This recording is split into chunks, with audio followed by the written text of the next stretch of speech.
Chapter 1: The Power of Silence. Imagine this. You walk into a room full of strangers, or maybe you're at a networking event and you're asked that classic question. So, what do you do? And without even thinking, you start talking about your job, your title, your role. It's automatic, right? We all do it. Now let's pause for a moment. Why do we feel the need to explain ourselves in terms of what we do? Why is it so common for us to define our entire existence based on our work? Here's the hard truth. We are conditioned to believe that our worth is tied directly to what we do. But I want you to hear me loud and clear. You are not what you do.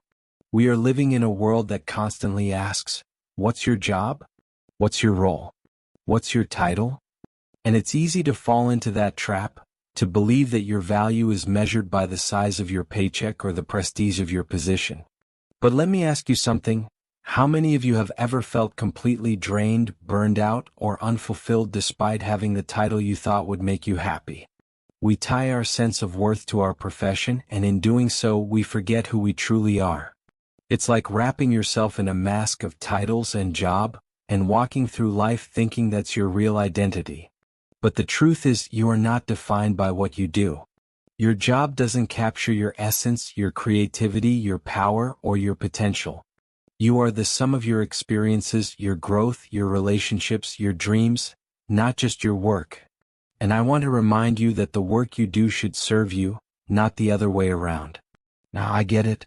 It's tough to break free from this pattern. We've been conditioned our entire lives to identify ourselves through what we do. But I want you to start thinking differently.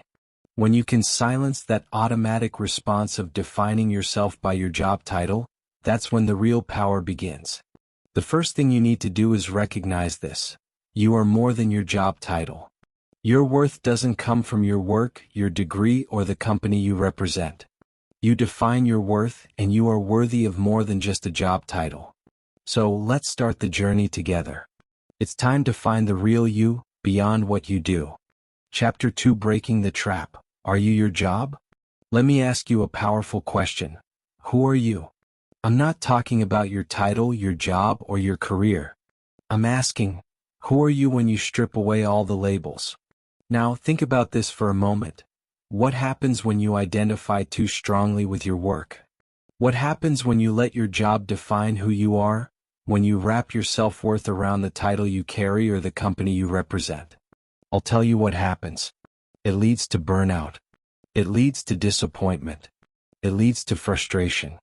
And worse, it leads to a loss of personal clarity. When you tie your identity to your job, you become a slave to your career, and you begin to lose sight of who you truly are. You stop seeing yourself as a person with unique talents, dreams, and passions. You see yourself only as an employee or a job title. And that is the trap. Let's face it. How many of you have been there? You've worked so hard, poured all your energy into your career, thinking, if I just climb higher, if I just hit this next milestone, I'll feel fulfilled. And yet, when you get there, you realize it didn't fix anything. The satisfaction is fleeting. The stress keeps piling up. Your work consumes you, and you forget to ask the most important question. What's the point of all this if I'm not happy? This is the trap. We live in a world that tells us your worth is tied to your career, your success, your salary. But I'm here to tell you, it's all a lie. Your true worth cannot be measured by a paycheck or a job title. The problem is that so many people have linked their self-esteem directly to their career. They measure their success based on what others think of them, and when their job fails to give them validation or approval, their self-worth takes a hit. When we rely on external validation to define our identity, we leave ourselves open to disappointment and dissatisfaction. But I'm going to show you the way out of this trap. The solution is simple, yet incredibly powerful. It begins with asking yourself the question, who am I beyond my job title? Start by digging deep inside. Ask yourself, what brings me joy? What am I passionate about? What makes me come alive when I'm not at work? Who am I when I'm not in the office or answering emails? Your job does not define your value. You have passions, experiences, and a unique perspective that goes far beyond what you do for a living. Your work can be a part of who you are, but it should never be the only part. So, I challenge you right now, start asking the deeper questions. Begin to separate your identity from your career. What do you love to do for yourself, for your soul? What drives you outside of the office? When you begin to redefine your identity from within, you'll find an incredible sense of freedom. You'll discover that your value comes from you, not from your job or external approval. This is the path to clarity. This is the path to true fulfillment. And it starts with one simple question. Who are you beyond your job? Chapter 3, The Comparison Game. I want you to think about something right now. How many times have you found yourself comparing your life to someone else's? It's a natural thing, right? We see someone else with a bigger house, a fancier car, a better job, and suddenly we start thinking, what am I doing wrong? Why don't I have that? But I'm going to tell you something that might hit hard. Comparison is the killer of joy. Think about the last time you were at a social gathering, maybe a party or a networking event. You meet someone new and they ask that dreaded question, so, what do you do? Now, in that moment, your mind races. You start to size up the situation. You begin to wonder, is my job impressive enough to them? Are they going to look at me differently if I tell them what I do? We live in a world where we're constantly judged by what we do, our career, our title, our position in society. And this is where the comparison game begins. The problem with comparison is that it's not only external, it happens internally too. You look at someone else's life, their success, their achievements, and you start measuring your own life against theirs. It's a dangerous game to play because no one's journey is the same. What they've achieved is based on their unique path, their circumstances, their values, and their struggles. And guess what? Their journey doesn't invalidate yours. But the danger is real. In social settings especially, we're often judged by what we do. We assume that our value lies in the job we have or the title we carry. When we make our self-worth dependent on how we measure up to others, it's like a hamster wheel of frustration and inadequacy. You'll never get off that wheel because there's always someone else to compare yourself to. Here's the truth, you can never win the comparison game. You'll always feel like you're falling short. And that feeling, that constant sense of inadequacy, can hold you back from stepping into your true potential. Now, I want you to hear this loud and clear. Stop measuring your value against others. Your identity is more than a job or role. Your identity is built on the essence of who you are, not on the comparison of what you have or haven't achieved. Let me give you a powerful example. Think about all the people who have made a massive impact in the world, but who never played by society's rules. They weren't defined by what they did in the traditional sense. They were defined by the legacy they left, the lives they touched, and the way they helped others. Your job or your profession doesn't define you. You define you. So how do you break free from this comparison game? Here's the key. Start focusing on your own journey. Your path is unique. Your timeline is yours alone. Your success doesn't look like anyone else's, and that's the beauty of it. Stop looking outward for validation and start looking inward for the answers. Ask yourself, what makes me feel alive? What am I truly passionate about? What am I doing to grow and become the best version of myself? When you shift your focus from comparing yourself to others, you free yourself. You free yourself from the chains of external judgment and allow yourself to thrive on your own terms. Your journey is not theirs. And that's where your power lies.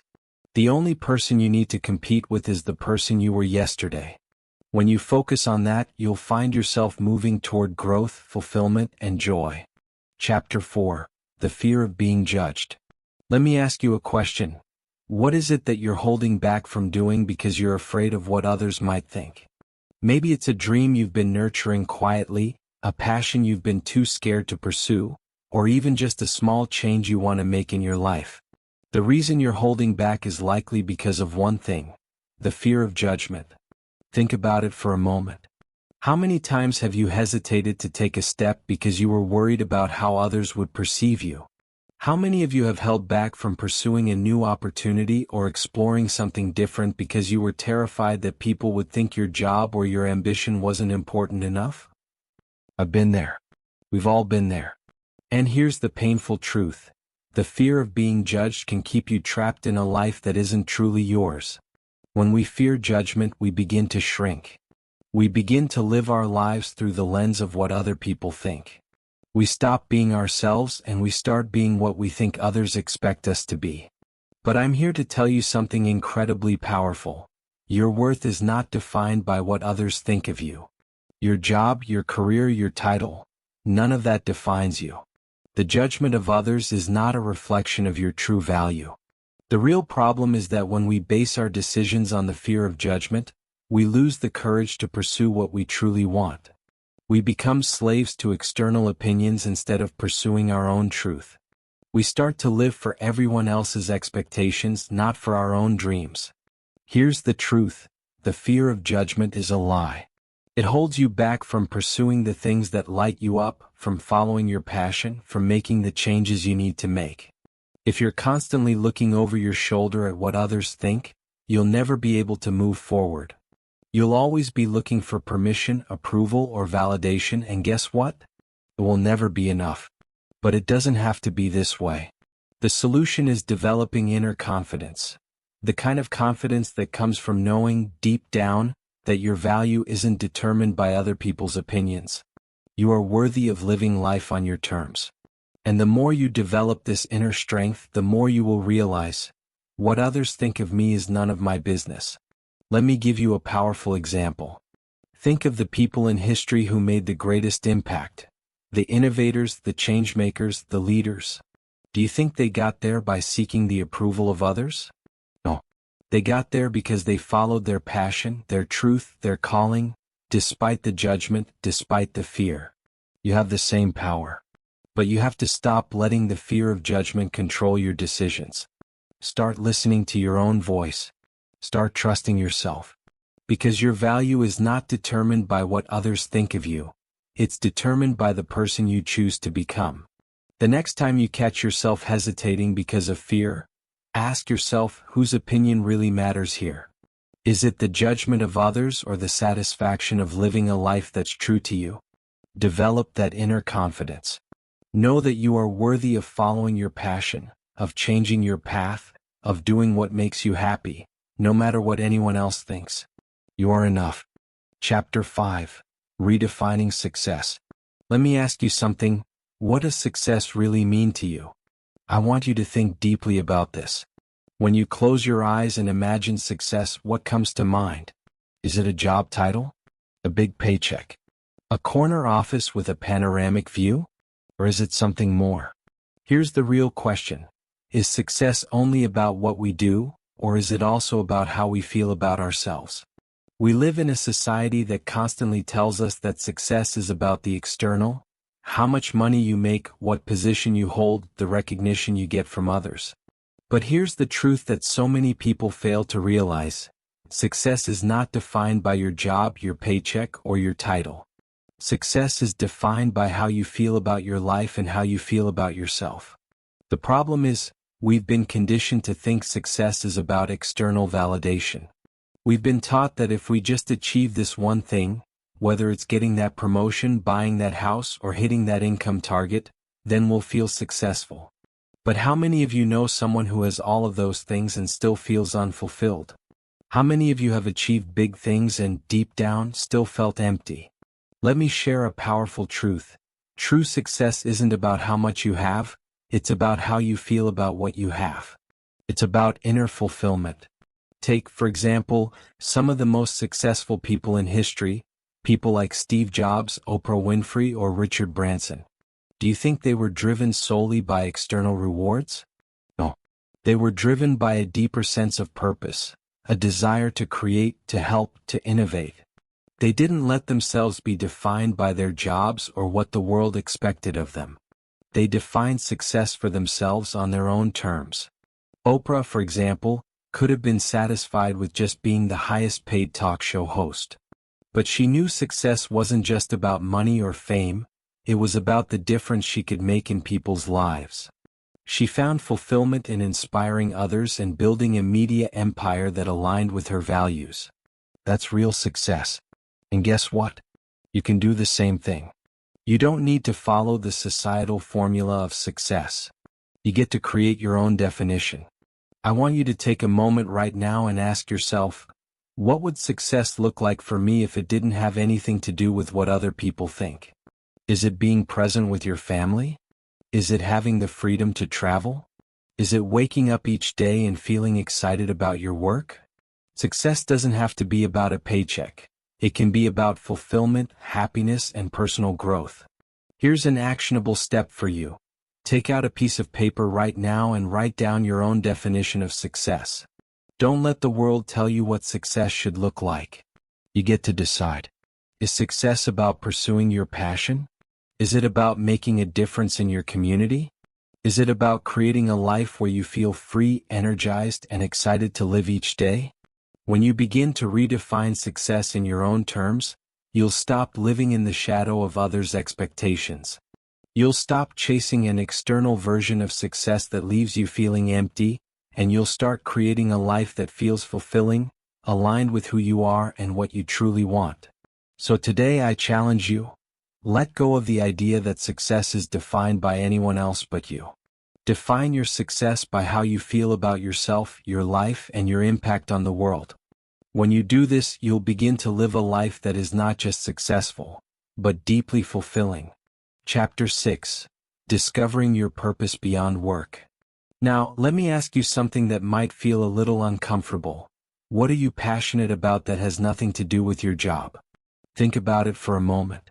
So often we get wrapped up in our careers, pouring all of our time and energy into our professional lives, thinking that's the only way to feel fulfilled. But here's the truth, your job does not define your purpose. In fact, your purpose is so much bigger than what you do for a living. Your true purpose comes from your passions, your relationships, and the causes that resonate deeply with you. It's about the things that light you up from the inside, not the things that you'd have to do because of your title or your paycheck. But how do you discover what your purpose is beyond work? How do you tap into the passions and interests that are just waiting to be nurtured? The first step is to ask yourself this simple question. What do I love to do that has nothing to do with my career? Is it painting? Is it playing music? Is it volunteering with a cause you care about? Maybe it's running marathons, cooking gourmet meals, or spending time with family. Whatever it is, the key is to recognize that there are parts of your life that have incredible meaning and fulfillment outside of your job. And here's the exercise I want you to try. Take a moment today, right now, and write down the things you love to do, the things that bring you joy and satisfaction, that have nothing to do with your career. Get specific. What are those things you've been neglecting because you were too busy with work? What are the hobbies, the relationships, the activities that made you feel alive before you got caught up in the grind of your profession? Now, let me tell you why this is so important. When you reconnect with your passions and interests outside of work, you start to see your life in a different way. You start to realize that you don't have to rely solely on your job to feel fulfilled. There is more to you than your work. Here's the solution. Embrace the things that give your life meaning beyond your job. This can be anything: hobbies, relationships, volunteering, travel, or learning new skills. These things don't just fill your time, they fill your soul. They bring a sense of purpose and joy that your work alone can never provide. I want you to start investing time in these areas. Start nurturing your relationships. Pick up that hobby you've neglected or get involved with a cause you care about. By embracing what makes you happy outside of your profession, you create a sense of wholeness and fulfillment that transcends any job or title. Take this from me. When you find fulfillment in the areas of your life that are not tied to work, it creates a ripple effect. Your work will feel more meaningful. You'll approach your career with a clearer sense of purpose. And most importantly, you'll feel more balanced, joyful, and whole. Chapter 7. Owning your narrative. I want you to think about something important. What story are you telling about yourself? When you meet new people, or even when you look in the mirror, what narrative are you sharing with the world? You see, we all have a story we tell ourselves, and we have a story we share with others. But here's the problem. Too many people let their job title define the story of their life. Think about it. How often do you introduce yourself with your job title? I'm a doctor, I'm a lawyer, I'm a CEO. You immediately associate your identity with your profession, as though your career is the beginning, the middle, and the end of your story. But here's the thing.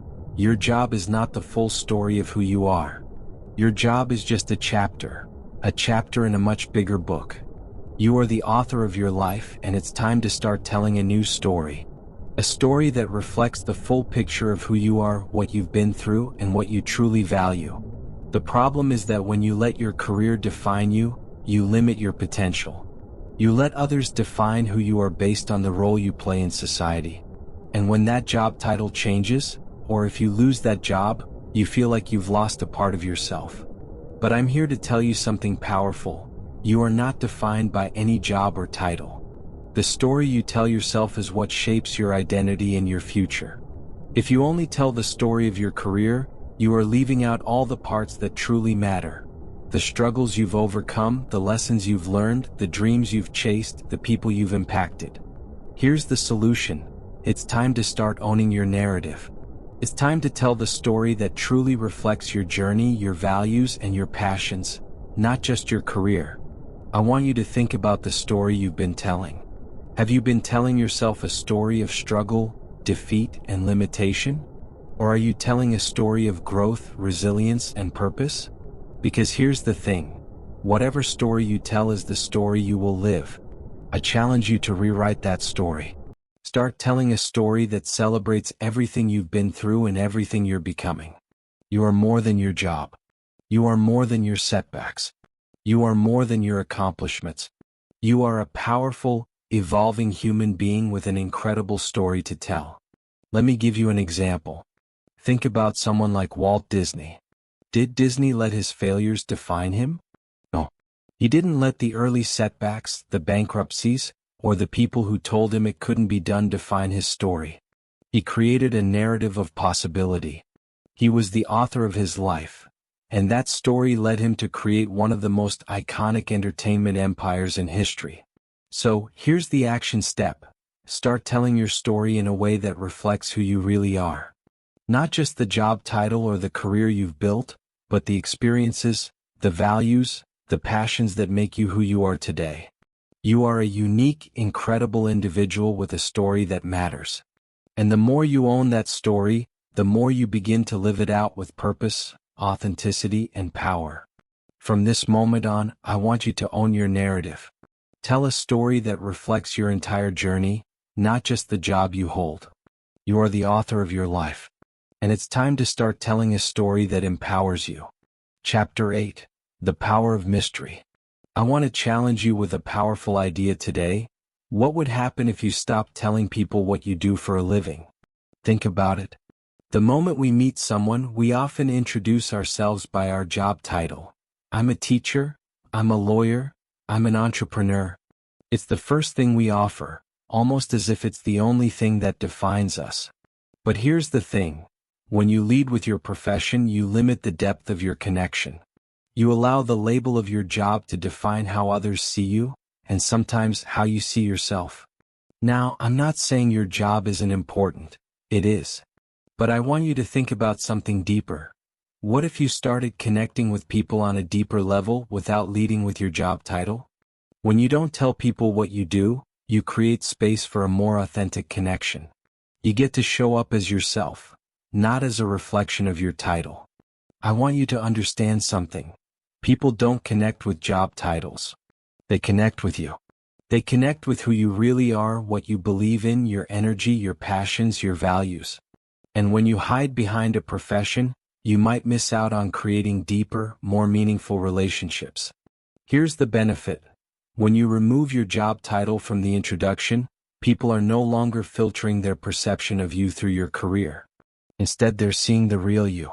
They're engaging with your essence, your energy, and the full picture of who you are. And that is where real connection happens. Let me give you a powerful example. I've met countless people throughout my life. Leaders, visionaries, change makers. But some of the most meaningful connections I've had didn't start with a job title. They started with a conversation about passions, ideas, dreams, or even struggles. We talked about what truly mattered to us, not what we did for a living. Those connections, the ones built on authenticity, have been some of the deepest and most impactful relationships I've ever had. Here's a real-life example. Think about the story of someone like Richard Branson. Now, many people know him as the founder of Virgin Group, but when you meet him, he doesn't start with his job title. He talks about his adventures, his passions, his love for life, and his commitment to making a difference in the world. When you connect with him, you're not just talking to a billionaire businessman, you're talking to a human being who values adventure, impact, and authenticity. And that's what people resonate with. So, here's the action step for you. Next time you meet someone new, try this. Instead of leading with your job title, lead with who you are. Ask questions. Share your passions. Share what excites you, what moves you, what lights you up. And watch how the conversation shifts from the surface level to something much deeper and more meaningful. When you stop defining yourself by what you do, you start connecting with others on a level that's much more authentic and real. The power of mystery is that it gives people the chance to discover who you really are. I promise you, when you stop leading with your title, you'll begin to form relationships that are based on who you truly are. And that, my friends, is the kind of connection that lasts. Chapter 9. Embracing Change and Growth. I want to talk to you about something that every single one of us faces at some point in our lives. The fear of change. It's a universal fear, and it's deeply tied to our sense of identity. But here's the truth that most people don't realize. The fear of losing your identity is the very thing holding you back from growth. Let me ask you something. How many of you have ever resisted change? How many times have you stayed in a situation, a job, a relationship, or even a place in your life simply because it was familiar? Even if it wasn't the best fit for you, you stayed because it felt safe, because you were comfortable with the way people saw you, because you didn't want to rock the boat. And here's the kicker. When we tie our identity too much to what we do, whether it's our career, our title, or our role in life, we become afraid to evolve. We start to believe that if we change or try something new, we'll lose who we are. But here's the truth. Growth only happens when you embrace change. The problem is, when we define ourselves by what we do, by our job title, by our career achievements, we make change feel like a threat. We tell ourselves that if we take a new path, we'll lose our sense of self. But what if I told you that change is not something to fear? It's the key to becoming the best version of yourself. Look, we're all changing constantly, whether we like it or not. The question isn't whether change will happen, it's whether you'll embrace it. Because when you resist change, you resist growth. When you hold on to an old identity or an old job because you're scared to let go, you create a cage for yourself. A cage that prevents you from stepping into your fullest potential. Here's the solution. Instead of fearing change, I want you to embrace it. See change as an opportunity to expand, not a threat to your identity. Change is a door opening to new possibilities, new experiences, and new versions of yourself. It's an invitation to grow, to evolve, and to experience the richness of life in ways you never thought possible. Let me share with you an example from my own life. Early in my career, I was known as a motivational speaker. But I knew there was more I wanted to do, more I wanted to offer the world. At first, I was terrified to step into new ventures. What if people didn't accept me? What if my identity as a speaker was lost? But I knew I had to embrace change. I expanded into coaching, business mentoring, writing books, and even creating my own events. And by embracing change, I became more than just a speaker. I became an author, a philanthropist, and a global leader in personal development. You can do the same thing. You don't have to stay stuck in one version of yourself. Every time you take on something new, every time you stretch beyond your comfort zone, you grow into someone greater, someone more powerful, someone who can handle even bigger challenges and bigger opportunities. So here's the action step. Next time you feel afraid of change, remind yourself that you're not losing your identity, you're evolving it. Change isn't something to fear, it's something to welcome. The next chapter of your life can only be written if you're willing to turn the page. Embrace change. Don't let fear stop you from becoming the person you're truly meant to be. The more you embrace change, the more you grow, and the more you realize that you are limitless. Chapter 10, Conclusion, The Future You, Beyond Your Job Title. As we come to the end of this journey, I want you to take a moment and reflect on everything we've talked about. Were you really? You see, most people spend their whole lives defining themselves by what they do, by their job title, by their career, by their role in society. But that's not who you are. You are so much more than your profession. Your value is not based on your job, it's based on your character, your passions, your integrity, and your heart. Let me repeat that, you are not your job. Your worth is not determined by your career. Your job is just one small part of who you are, and when you let that be the sole definition of your identity, you are selling yourself short. Now, I want you to think about the future. What would it look like if you fully embraced the truth that your value is not defined by your profession? Imagine a future where you're no longer tied to your job title or what others think of you. A future where your worth is based on the person you are, the impact you make, and the way you live with purpose and passion. That future is within your reach, and I want to help you get there. Here's your actionable takeaway. I want you to commit to discovering and sharing who you truly are, not just what you do for a living. Take the time to explore the passions, values, and experiences that make you unique. Ask yourself, what are the things that light me up? What do I stand for? Who do I want to become beyond the title I carry? And here's your call to action. Step into your true potential. Stop letting others' opinions or societal expectations dictate who you are or what you're worth. You are a powerful individual, capable of achieving greatness in ways that have nothing to do with your job. Your worth is defined by your choices, your growth, and the way you show up in the world. The future you is limitless, but you must choose to step into it. Don't let your job title hold you back from stepping into your true potential. The world needs the real you, not just your profession. And I promise you, when you embrace your whole self, when you live in alignment with your true values and passions, you will not only find success, you will find fulfillment, joy, and freedom. So today I challenge you, step into the future where your identity is based on who you are, not what you do. Live with intention, live with purpose, and know that you are more than enough just as you are.